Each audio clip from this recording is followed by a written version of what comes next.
എല്ലാവർക്കും നമസ്കാരം. ഞാൻ ഡോക്ടർ ശ്രീലക്ഷ്മി SR. ഇന്ന് ചിങ്ങം 1. ആദ്യം തന്നെ എല്ലാവർക്കും പുതുവത്സര ആശംസകൾ നേരുന്നു. BFC ആയുർധാരയുടെ പുതിയ സംരംഭമായ ഹെൽത്തി ഇന്ത്യ ക്യാമ്പയിൻ്റെ ഉദ്ഘാടന ചടങ്ങിലേക്ക് ഇവിടെ എത്തിച്ചേർന്നിരിക്കുന്ന നിങ്ങളേവരെയും ഹൃദയപൂർവ്വം സ്വാഗതം ചെയ്യുന്നു. ഈ പ്രോഗ്രാമിൻ്റെ ഇടയിൽ എന്തെങ്കിലും സാങ്കേതിക ബുദ്ധിമുട്ടുകൾ ഉണ്ടാകുകയാണെങ്കിൽ നിങ്ങൾ ഏവരും ക്ഷമിക്കണമെന്ന് ആദ്യം തന്നെ അഭ്യർത്ഥിക്കുകയാണ്. സംസാരിക്കാത്തവർ ദയവ് ചെയ്ത് ഓഡിയോ മ്യൂട്ടിൽ തന്നെ തുടരുക. ഈശ്വര പ്രാർത്ഥനയ്ക്കായി കൊല്ലത്തു നിന്നും TKM arts college final year സ്റ്റുഡൻ്റായ കൃഷ്ണവേണിയെ ക്ഷണിക്കുന്നു. സർവേശ്വരാനി പാദപീഠത്തിങ്കൽ കനിവിനായി കേഴുന്ന മക്കൾ ഞങ്ങൾ, നേർച്ചയായി ഹൃത്തടം സ്വീകരിക്കൂ, നിൻ സവിധത്തിലേക്കാനയിക്കൂ. ഗുരുവിൻ വചസ്സുകൾ അക്ഷരമുത്തായി കോർത്തിണക്കിടുവാൻ കൃപയരുളൂ. ഗുരുവിൻ വചസ്സുകൾ അക്ഷരമുത്തായി കോർത്തിണക്കിടുവാൻ കൃപയരുളൂ. മാതാപിതാ ഗുരുദേവമണിദീപം ഹൃത്താകും വാതിലിൽ ജ്വലിച്ചിടട്ടെ. മാതാപിതാ ഗുരുദേവമണിദീപം ഹൃത്താകും വാതിലിൽ ജ്വലിച്ചിടട്ടെ. സർവേശ്വരാനി പാദപീഠത്തിങ്കൽ കനിവിനായി കേഴുന്ന മക്കൾ ഞങ്ങൾ, നേർച്ചയായി ഹൃത്തടം സ്വീകരിക്കൂ, നിൻ സവിധത്തിലേക്കാനയിക്കൂ. Thank you Krishnaveni. സ്വാഗത പ്രസംഗത്തിനായി ഡോക്ടർ ശ്രീപാർവതി S.നെ ഹൃദയപൂർവ്വം ക്ഷണിക്കുന്നു. Welcome doctor. Thank you doctor. എല്ലാവർക്കും നമസ്കാരം. നമ്മുടെ പ്രകൃതിയിൽ വിവിധ തരം ഔഷധച്ചെടികൾ ലഭ്യമാണെങ്കിലും അതിനെക്കുറിച്ചുള്ള അറിവുകൾ ഇന്ന് മുതിർന്നവർക്ക് പോലും അവ്യക്തമാണ്. പുതുതലമുറകളിലെ കുട്ടികളിലേക്ക് ഈ അറിവുകൾ പകർന്നെങ്കിൽ മാത്രമേ നല്ലൊരു ആരോഗ്യമുള്ള തലമുറയെ നമുക്ക് വാർത്തെടുക്കാൻ കഴിയുകയുള്ളൂ. നമ്മുടെ രാജ്യത്തുള്ള 40 കോടിയോളം വരുന്ന കുരുന്നുകളുടെ അറിവിലേക്ക് അമൂല്യമായ ഔഷധച്ചെടികളുടെ പ്രാധാന്യം എത്തിക്കുക എന്നതാണ് ഹെൽത്തി ഇന്ത്യ ക്യാമ്പയിൻ എന്ന സംരംഭത്തിലൂടെ ഞങ്ങൾ ലക്ഷ്യമിടുന്നത്. ഇതിനായി BFC ആയുർധാരയിലെ എല്ലാ ഡോക്ടർമാരും ചേർന്ന് 500ഓളം ഔഷധച്ചെടികളുടെ വിവരശേഖരണം നടത്തി വരികയാണ്. ഏകദേശം ഡിസംബർ മാസത്തോടുകൂടി ഈ ശേഖരിച്ച വിവരങ്ങൾ ഒരു ഡയറി രൂപേണ പബ്ലിഷ് ചെയ്ത് കുട്ടികളിലേക്ക് എത്തിക്കാനാണ് ഞങ്ങൾ ശ്രമിക്കുന്നത്. ഇതുകൂടാതെ ഹെൽത്തി ഇന്ത്യ ക്യാമ്പയിൻ്റെ ഭാഗമായി കുട്ടികൾക്ക് പ്രചോദനം നൽകുന്ന വിവിധ തരം ആക്ടിവിറ്റീസും സംഘടിപ്പിക്കുന്നുണ്ട്. ഈ ഒരു തുടക്കത്തിലൂടെ ഭാവി തലമുറയിലെ ഓരോ വിദ്യാർത്ഥിയിലേക്കും നമ്മുടെ ലക്ഷ്യം എത്തിക്കാൻ കഴിയുമെന്ന് ഉറച്ചു വിശ്വസിക്കുന്നു. ആദ്യമായി ഈ ചടങ്ങിലേക്ക് ഞങ്ങളുടെ ക്ഷണം സ്വീകരിച്ച് ഇവിടെ എത്തിച്ചേർന്നിരിക്കുന്ന നമ്മുടെ chief guest Kerala university of health സയൻസിലെ former pro vice chancellor doctor A. Nalinakshan സാറിനെ ആദരപൂർവ്വം സ്വാഗതം ചെയ്യുന്നു. Welcome sir. അടുത്തതായി നമ്മുടെ ഈ സംരംഭത്തിന് ആശംസകൾ അർപ്പിക്കുന്നതിന് ഇവിടെ എത്തിച്ചേർന്നിരിക്കുന്ന കൊല്ലം നിയോജക മണ്ഡലം MLAയും പ്രശസ്ത സിനിമാ താരവുമായ ശ്രീ മുകേഷ് സാറിനെ ബഹുമാനപൂർവ്വം സ്വാഗതം ചെയ്യുന്നു. Welcome sir. അടുത്തതായി വർക്കല ജില്ലാ ആയുർവേദ ആശുപത്രിയിലെ ചീഫ് മെഡിക്കൽ ഓഫീസറായ ഡോക്ടർ ബൈജു KV സാറിനെ ആദരപൂർവ്വം സ്വാഗതം ചെയ്യുന്നു. Welcome sir. അടുത്തതായി കൊല്ലം ശാന്തി നഴ്സിംഗ് ഹോം ഡയറക്ടറും ശാന്തിഗിരി ആയുർവേദ ഹോസ്പിറ്റലിലെ സീനിയർ കാർഡിയാക് കൺസൾട്ടൻറ്റുമായ ഡോക്ടർ സുരേഷ് ബാബു സാറിനെ ഈ വേളയിലേക്ക് ഹാർദവമായി സ്വാഗതം ചെയ്യുന്നു. Welcome sir. അടുത്തതായി വള്ളിക്കാവ് അമൃത സ്കൂൾ ഓഫ് ആയുർവേദയിലെ അസോസിയേറ്റ് പ്രൊഫസറും കൗമാരഭൃത്യ HOD-യുമായ ഡോക്ടർ ഹേമലത N. പോറ്റി മാഡത്തിനെ ആദരപൂർവ്വം സ്വാഗതം ചെയ്യുന്നു. Welcome ma'am. അടുത്തതായി കൊല്ലത്തെ സാമൂഹിക സാംസ്കാരിക മേഖലകളിലെ നിറസാന്നിധ്യമായി നിൽക്കുന്ന ബഹുമാനപ്പെട്ട TD ദത്തൻ സാറിൻ്റെ സഹധർമ്മിണിയും പരേതനായ പത്മശ്രീ ഡോക്ടർ K. രാജഗോപാലിൻ്റെ മകളുമായ ജയലക്ഷ്മി ദത്തൻ മാമിനെ ഹൃദയപൂർവ്വം സ്വാഗതം ചെയ്യുന്നു. Welcome ma'am. അടുത്തതായി ആലപ്പുഴ ജില്ലാ പഞ്ചായത്ത് മെമ്പറും കേരള മഹിളാ കോൺഗ്രസ് സ്റ്റേറ്റ് ജനറൽ സെക്രട്ടറിയും യൂത്ത് വിംഗ് പ്രിയദർശിനി സ്റ്റേറ്റ് കോർഡിനേറ്ററും അധ്യാപികയും കൂടിയായ ശ്രീമതി ബബിത ജയനെ ഹാർദവമായി സ്വാഗതം ചെയ്യുന്നു. Welcome ma'am. അടുത്തതായി രാജ്യത്തിൻ്റെ വിവിധ ഭാഗത്തു നിന്നും പങ്കെടുക്കുന്ന നമ്മുടെ ഇന്നത്തെ പ്രോഗ്രാമിൻ്റെ സ്പെഷ്യൽ പാർട്ടിസിപ്പൻസ് ആയ വിദ്യാർത്ഥികളെയും അവർക്ക് എല്ലാവിധ ഗൈഡൻസും കൊടുക്കുന്ന അവരുടെ മാതാപിതാക്കളെയും ഈ ചടങ്ങിലേക്ക് ഹാർദവമായി സ്വാഗതം ചെയ്യുന്നു. ഒരിക്കൽ കൂടി ഇവിടെ ആഗതരായിരിക്കുന്ന ഏവരെയും എൻ്റെ പേരിലും BFC ആയുർധാരയിലെ എല്ലാ ഡോക്ടേഴ്സിൻ്റെ പേരിലും സ്വാഗതം ചെയ്തുകൊണ്ട് എൻ്റെ വാക്കുകൾ നിർത്തുന്നു. Thank you. Thank you doctor Sreeparvathy. അടുത്തതായി നമ്മുടെ വിശിഷ്ട അതിഥി, അദ്ദേഹത്തിൻ്റെ എല്ലാ തിരക്കുകളും മാറ്റിവെച്ച് നമ്മുടെ ക്ഷണം സ്വീകരിച്ച് ഇവിടെ എത്തിച്ചേർന്നിരിക്കുന്ന ഡോക്ടർ A. നളിനാക്ഷൻ സാറിനെ ഹെൽത്തി ഇന്ത്യ ക്യാമ്പയിൻ്റെ ഉദ്ഘാടന ചടങ്ങ് വിർച്വലി നിർവഹിക്കുന്നതിനായി ആദരപൂർവ്വം ക്ഷണിക്കുന്നു. Welcome sir. ആദ്യമായിട്ട് അത് പറഞ്ഞിട്ട് ഇത് MLA ഇതില് അതിഥിയാണ്. MLA എത്തുമ്പോൾ തന്നെ അറിയിക്കണം. കാരണം MLA പങ്കെടുക്കുന്ന ചടങ്ങിൽ നമുക്ക് പ്രോട്ടോകോൾ പാലിക്കേണ്ടതുണ്ട്. അതുകൊണ്ട് അദ്ദേഹത്തെ അപ്പോൾ തന്നെ ഇതിനകത്ത് ജോയിൻ ചെയ്യിക്കേണ്ടതുണ്ട്. അതുകൊണ്ട് അത് ഓർമ്മിപ്പിക്കുകയാണ്. പ്രിയപ്പെട്ട സുഹൃത്തുക്കളെ, ഇതൊരു പ്രത്യേകതയുള്ള ഒരു ചടങ്ങാണെന്ന് എല്ലാവർക്കും അറിയാം. ഒന്നാമത്തെ കാര്യം, നമ്മൾ ആരും മുഖത്തോട് മുഖം നോക്കാതെ ഈ കൊറോണയുടെ കാലത്ത് ഓൺലൈനിലൂടെ മീറ്റിംഗ് നടത്തുന്നു എന്നുള്ളത് ഒരു പ്രത്യേകത. രണ്ടാമത്തെ ഏറ്റവും പ്രധാനപ്പെട്ട പ്രത്യേകത, ഈ ആയുർവേദത്തിന്റെ ബേസിക്കലി നമ്മുടെ ഉദ്ദേശം പ്രചാരവും ആണ് നമ്പർ 1. അതിന്റെ പ്രചാരത്തിന് കൺവെൻഷണൽ ആയിട്ടുള്ള രീതി എന്ന് പറയുന്നത് ഗവൺമെന്റ് തലത്തിലോ അല്ലെങ്കിൽ ഏതെങ്കിലും ഒക്കെ ഓർഗനൈസേഷൻ തലത്തിലോ ഒക്കെ ഉള്ള നീക്കങ്ങളാണ് സാധാരണ നടക്കാറുള്ളത്. ഇവിടെ ഇപ്പൊ നമ്മൾ കാണുന്നത് ഒരു പ്രത്യേക സംരംഭ ഗ്രൂപ്പ് എന്ന് തൽക്കാലം പറയാവുന്ന തലത്തിലേക്ക് ആയുർവേദം ഏറ്റെടുക്കുന്നു എന്നുള്ളതാണ്. അതുകൊണ്ട് തീർച്ചയായിട്ടും ഇതിൽ ചടങ്ങ് സംഘടിപ്പിക്കുന്ന അല്ലെങ്കിൽ ഈ പ്രോഗ്രാം ഓർഗനൈസ് ചെയ്യുന്ന ബ്രൈറ്റ് ഫ്യൂച്ചർ കൺസൾട്ടന്റിനും അവരുടെ പദ്ധതിയായ BFC ആയുർവേദയൊക്കെ ഞാൻ അനുമോദിക്കുകയാണ്. അതിന്റെ കാരണം, ഇനി നമ്മൾ കേരളത്തിൽ വാസ്തവത്തിൽ പ്രചാരണമോ പരസ്യമോ ഒന്നും ആയുർവേദത്തിന് ആവശ്യമില്ല. പക്ഷെ ആയുർവേദത്തിന്റെ ഭാവി അല്ലെങ്കിൽ അത് ലോക മുഴുവൻ ഉപകാരാർത്ഥമുള്ളതാണ് ആയുർവേദം. അത് ഇന്ത്യക്ക് പുറത്ത് പല സ്ഥലങ്ങളും അവിടെ ഇവിടെ ചില പോക്കറ്റുകളിലൊക്കെ ഉണ്ടെങ്കിലും ഒരു മാനവരാശിയുടെ ഒരു ചികിത്സാ രീതിയായിട്ട് ഇതുവരെ എത്തിയിട്ടില്ല.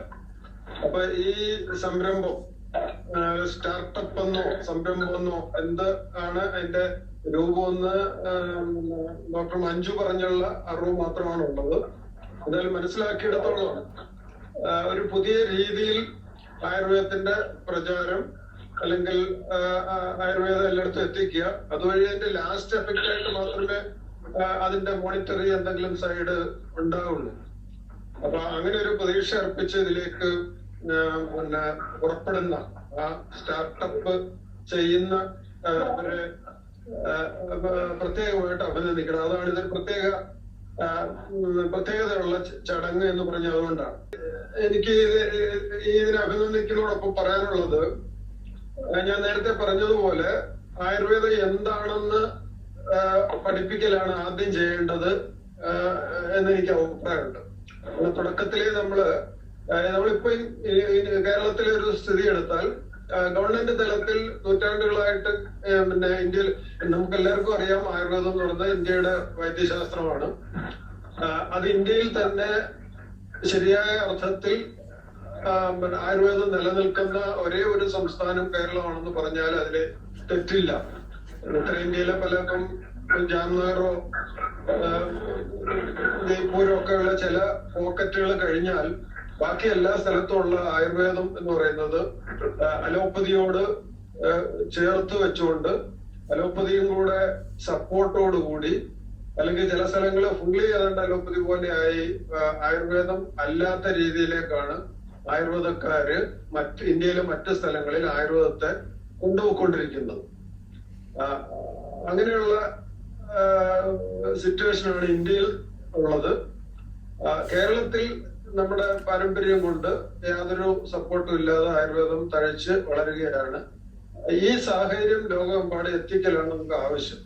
അതുകൊണ്ട് ആദ്യമേ തന്നെ ചികിത്സ എന്നുള്ള രീതിയിൽ നമ്മൾ ഇറങ്ങി പുറപ്പെടുമ്പോൾ ഒരു ബുദ്ധിമുട്ട് തീർച്ചയായിട്ടും ഉണ്ടാവും. എന്താണ് ആയുർവേദം എന്ന് ലോകത്തെ പഠിപ്പിക്കലാണ് ആദ്യമായിട്ട് വേണ്ടുന്നത്. അത് നിങ്ങളിവിടെ നിർദ്ദേശിക്കുക. ഞാൻ എന്റെ പ്രൊഫഷണൽ വായിച്ചപ്പം മനസ്സിലാക്കിയത് ആ ലൈനിലേക്കാണ് നിങ്ങൾ നീങ്ങുന്നു എന്ന് മനസ്സിലാക്കാൻ കഴിയുന്നത്. കാരണം ഡയറ്റ്, എക്സർസൈസ്, ലൈഫ് സ്റ്റൈല്, അതുള്ള കാര്യങ്ങൾ, അതുപോലെ യോഗ അതിന്റെ കൂടെ ആഡ് ചെയ്യാവുന്നതാണ്.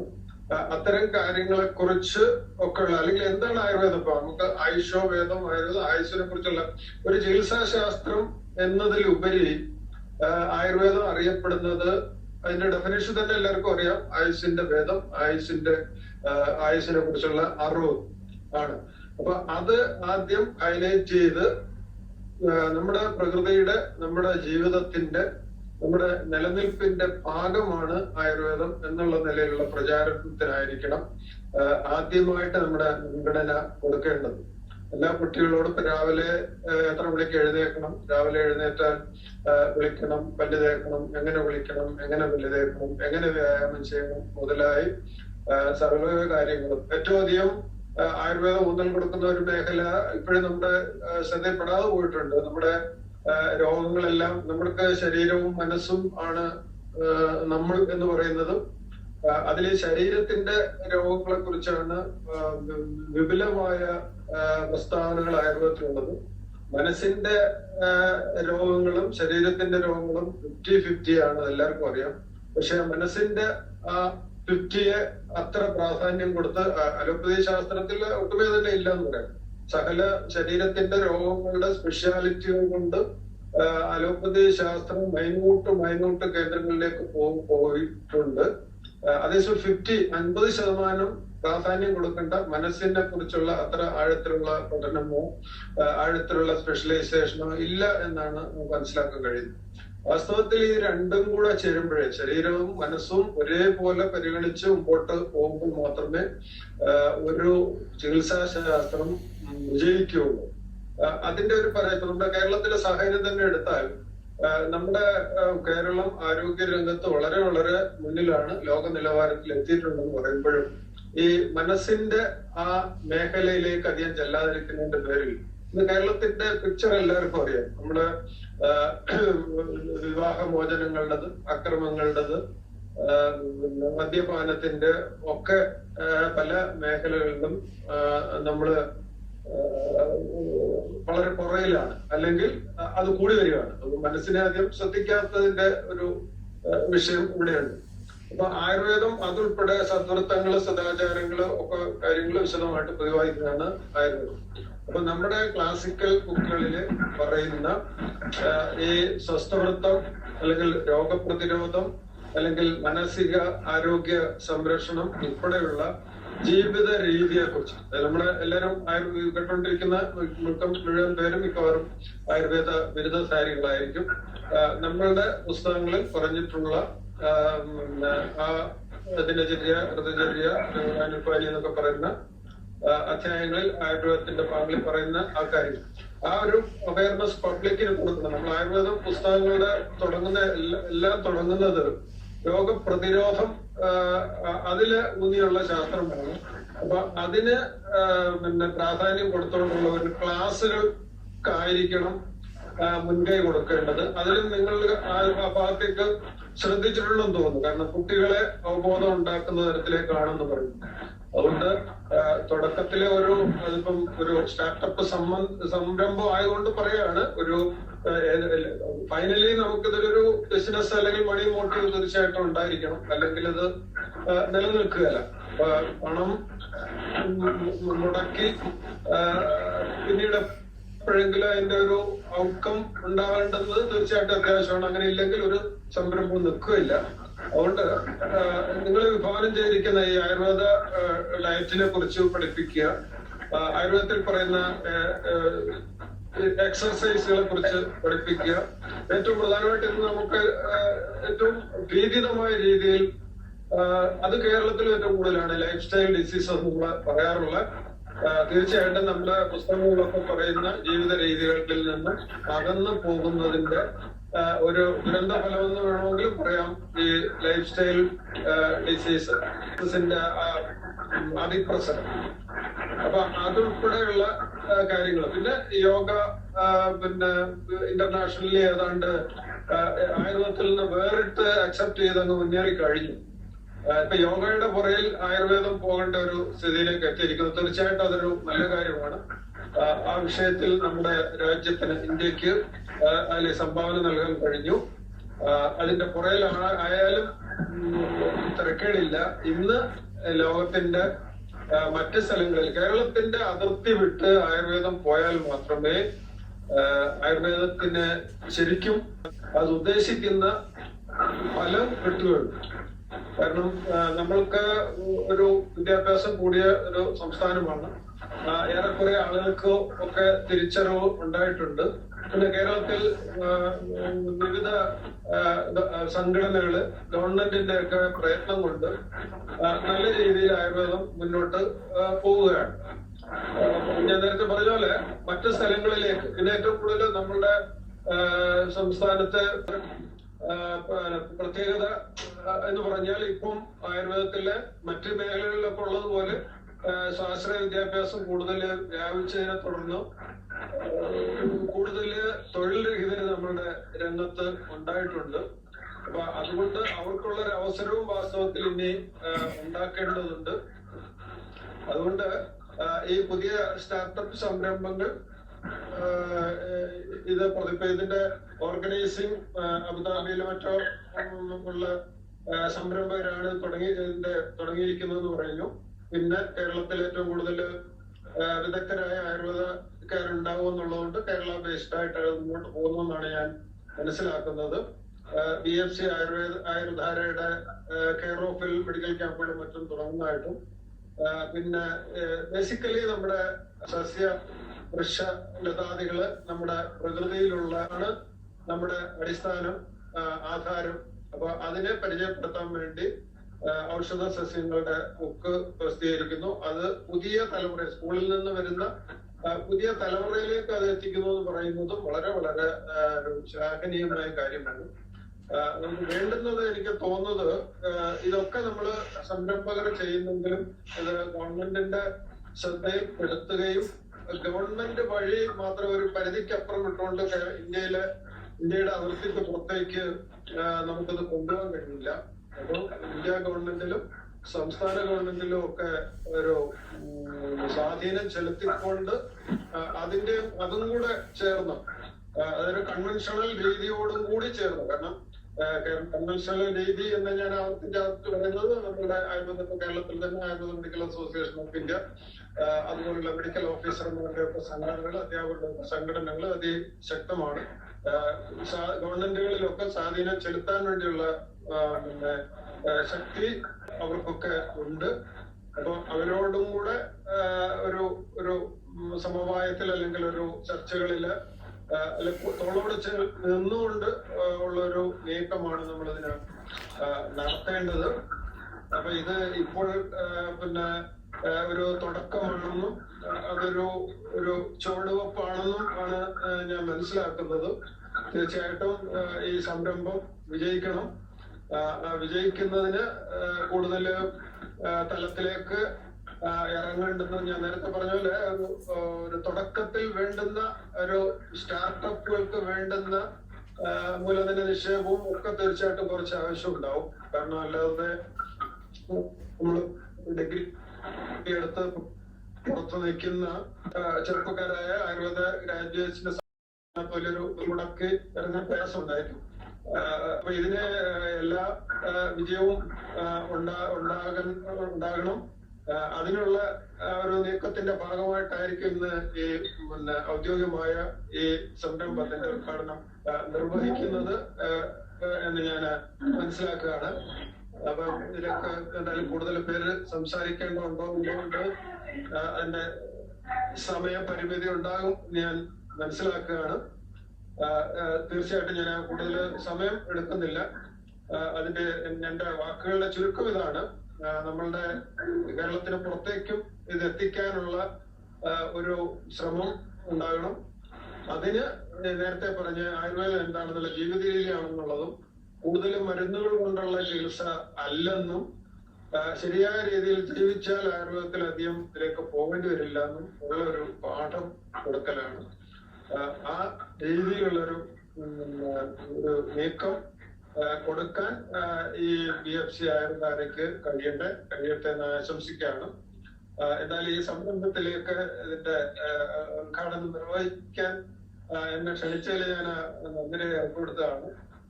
അപ്പോൾ നിങ്ങളുടെ എല്ലാവരുടെയും അനുവാദത്തോടു കൂടി BFC ആയുർവേദാരയുടെ ഈ പുതിയ സംരംഭം ഇതിന്റെ ഉദ്ഘാടനം നിർവഹിച്ചായിട്ട് ഞാൻ അറിയിക്കുകയാണ്.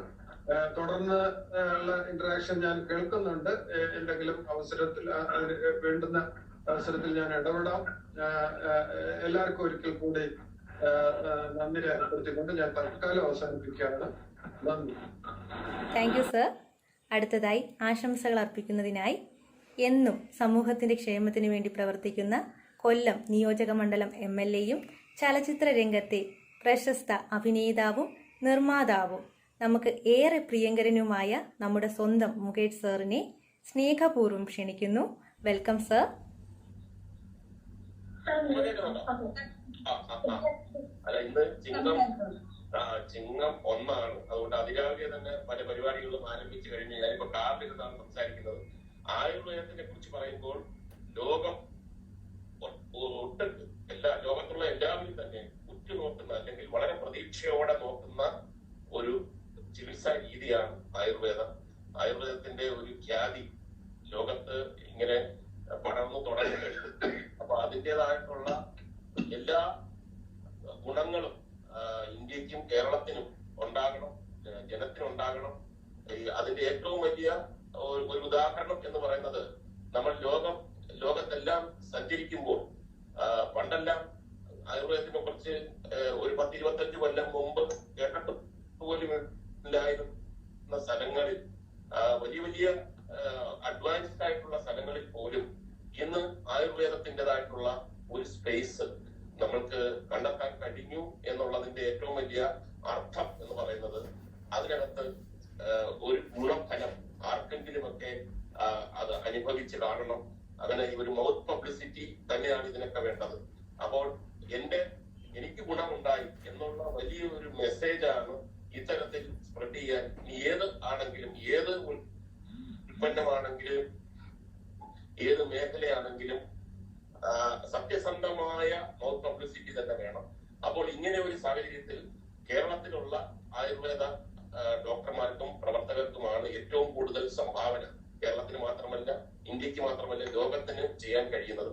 അപ്പോ ഞാൻ മനസ്സിലാക്കിയെടുത്തോളം ഇത് വളരെ ഒരു ശുഷ്കാന്തിയോടെ ആത്മാർത്ഥമായിട്ട് മുന്നോട്ട് വെക്കുന്ന ഈ ആയുർവേദാരയ്ക്ക് എല്ലാവിധ ആശംസകളും നേരുന്നു. കൂടുതൽ റീച്ച് ഉണ്ടാവട്ടെ, കൂടുതൽ ബ്രാഞ്ചസ് ഉണ്ടാവട്ടെ, കൂടുതൽ ആൾക്കാരിലേക്ക് ആയുർവേദത്തിന്റെ ഗുണഗണങ്ങളെ പറ്റി ബോധവാന്മാരാകട്ടെ. പ്രത്യേകിച്ചും ഈ ഒരു സാഹചര്യത്തിൽ ഏറ്റവും കൂടുതൽ prevention is better than cure എന്ന് പറയുന്നത് പോലെ ഈ പ്രിവെന്റ് ചെയ്യാനുള്ള ഏറ്റവും വലിയ ഒരു മാർഗം ആയുർവേദമാണെന്നുള്ളത് ഏകദേശം എല്ലാവർക്കും മനസ്സിലായി കഴിഞ്ഞു. അപ്പോൾ ഒരിക്കൽ കൂടി എല്ലാ ആശംസകളും നേർന്നുകൊണ്ട് നന്ദി. ഈ തിരക്കുകൾക്കിടയിലും ഞങ്ങൾക്ക് വേണ്ടി ആശംസകൾ നൽകിയ സാറിന് വളരെയധികം നന്ദി പറയുന്നു. Thank you sir. Thank you very much. Thank you. അടുത്തതായി തഴവ DJSM മഠത്തിൽ സ്കൂളിലെ +2 വിദ്യാർത്ഥിനിയായ ആദിത്യ കൃഷ്ണനെ ഒരു കവിത ചൊല്ലുവാനായി ക്ഷണിക്കുന്നു.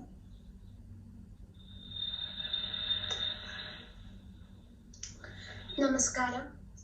ഞാനിന്നിവിടെ സുഗതകുമാരിയുടെ ഒരു തൈ നടാമെന്ന മനോഹരമായ കവിതയാണ് ചൊല്ലാൻ പോകുന്നത്. ഒരു തൈ നടാം നമുക്ക് നമുക്കമ്മയ്ക്കു വേണ്ടി ഒരു തൈ നടാം കൊച്ചു മക്കൾക്കു വേണ്ടി. ഒരു തൈ നടാം 100 കിളികൾക്കു വേണ്ടി. ഒരു തൈ നടാം നല്ല നാളേക്കു വേണ്ടി. ഒരു തൈ നടാം നമുക്കമ്മയ്ക്കു വേണ്ടി. ഒരു തൈ നടാം കൊച്ചു മക്കൾക്കു വേണ്ടി. ഒരു തൈ നടാം 100 കിളികൾക്കു വേണ്ടി.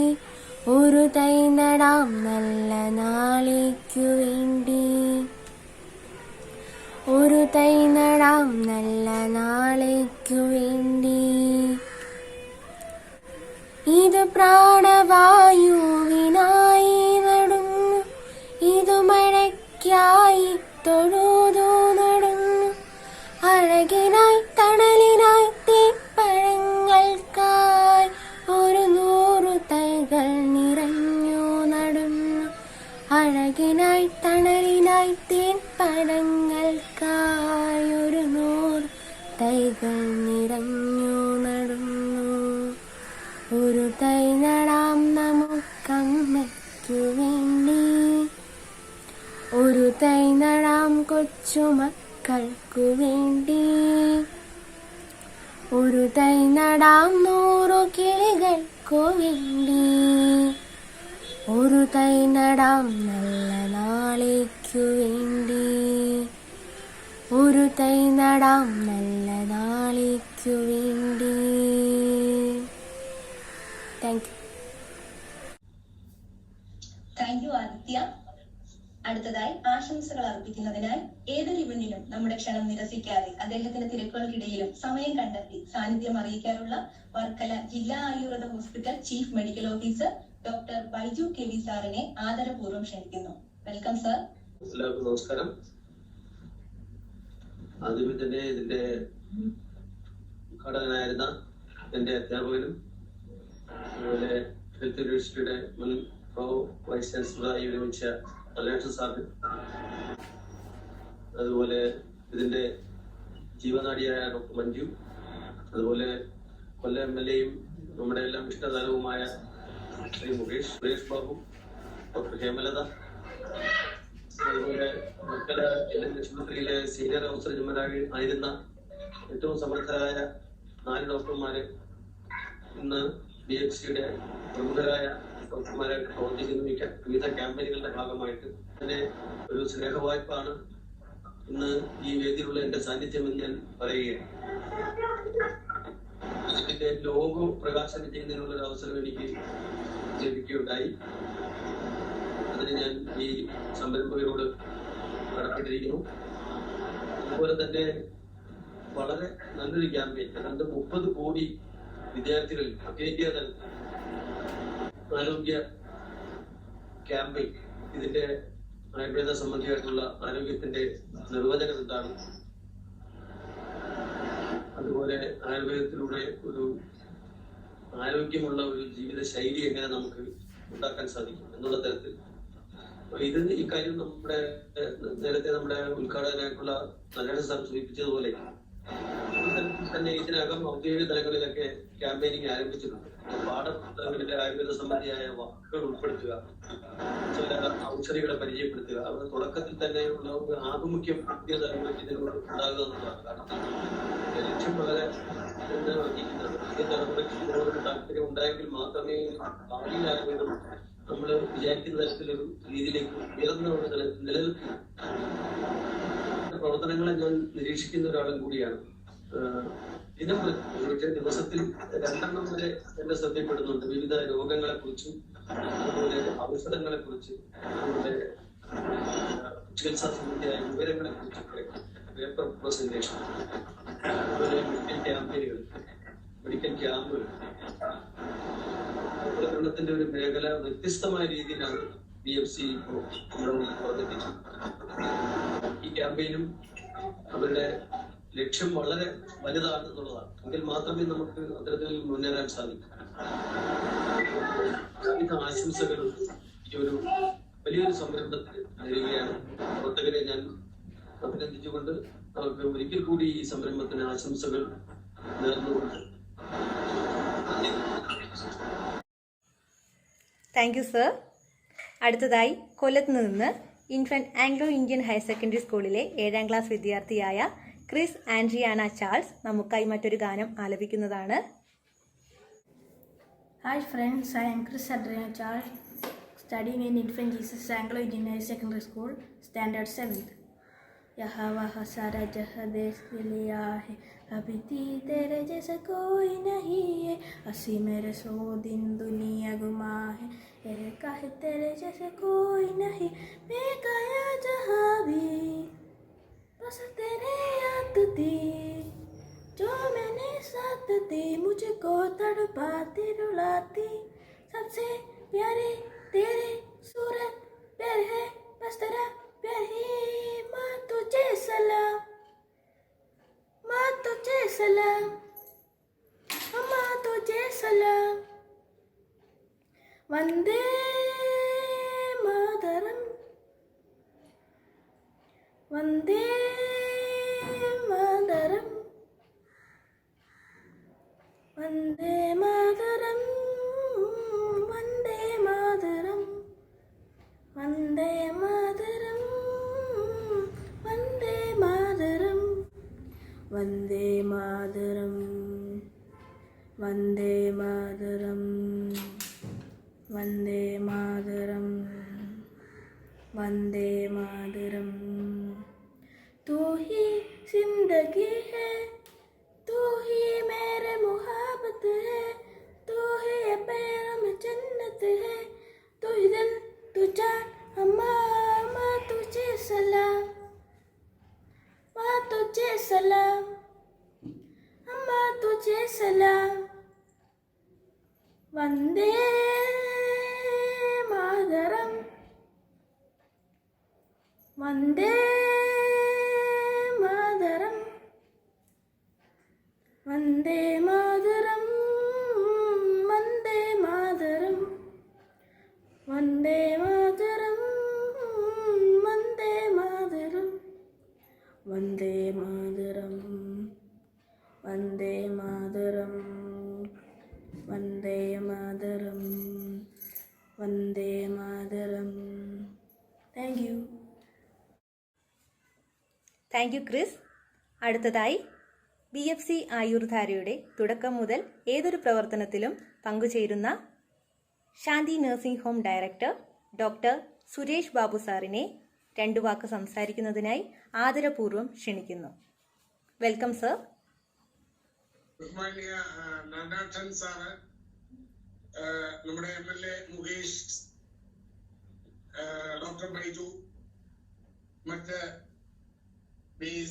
BFCയുടെ സംഘാടകരെ, സുഹൃത്തുക്കളെ, മറ്റു ഡോക്ടർമാരെ, ഈ BFC ആയുർധാര ആദ്യം മുതൽ എല്ലാ പ്രവർത്തനങ്ങളിലും എന്നെ ക്ഷണിക്കുകയും ഞാനതിൽ പങ്കെടുക്കുകയും അതൊരു നല്ല വിജയമാക്കി തീരാൻ ആശംസിക്കുകയും ആഗ്രഹിക്കുകയും ചെയ്തിട്ടുള്ള ഒരു വ്യക്തിയാണ്. BFCയുടെ പ്രവർത്തനങ്ങള് ഞാൻ നേരത്തെ തന്നെ പറഞ്ഞിട്ടുണ്ട്. സ്നേഹികളുടെ ഒരു സംരംഭമായിട്ട് മാത്രമാണ് എന്നെ കാണാൻ കഴിഞ്ഞത്. ഇത് പ്രചരിപ്പിക്കുവാൻ, ആയുർവേദം ലോകമനുഷ്യരിൽ എത്തിക്കുവാനുള്ള അവരുടെ ശ്രമങ്ങള് തീർച്ചയായിട്ടും ശ്ലാഘനീയമാണ്. അവരിപ്പോ ഔഷധ സസ്യങ്ങളെ കുറിച്ചുള്ള പഠനങ്ങളും അത് കൂടുതൽ വിദ്യാർത്ഥികളിൽ ഉൾപ്പെടെ എത്തിക്കുവാനുള്ള ശ്രമങ്ങളും തുടങ്ങിയിരിക്കുന്നതായി മനസ്സിലാക്കുന്നു. തീർച്ചയായിട്ടും അതൊരു നല്ല സംരംഭമാണ്. ഏത് രോഗത്തിനെയും നമുക്ക് ചികിത്സിക്കുവാനുള്ള പരിചയവും അതുപോലെ തന്നെ ഒരു മനസ്സും കൂടി കാണിക്കുകയും അതെല്ലാവരിലും എത്തിക്കുകയും ചെയ്യാനുള്ള സാഹചര്യം കൂടി ഉണ്ടാകട്ടെ എന്ന് ഞാൻ ആഗ്രഹിക്കുകയാണ്. ഈ അവസരത്തില് ഇത്തരം പ്രവർത്തനങ്ങളുമായി മുന്നോട്ട് വന്ന BFC എന്ന ഈ സംഘടനയ്ക്ക് എല്ലാവരുടെ ഭാവങ്ങളും നേർന്നുകൊണ്ട് നിർത്തുന്നു. നന്ദി, നമസ്കാരം. Thank you sir.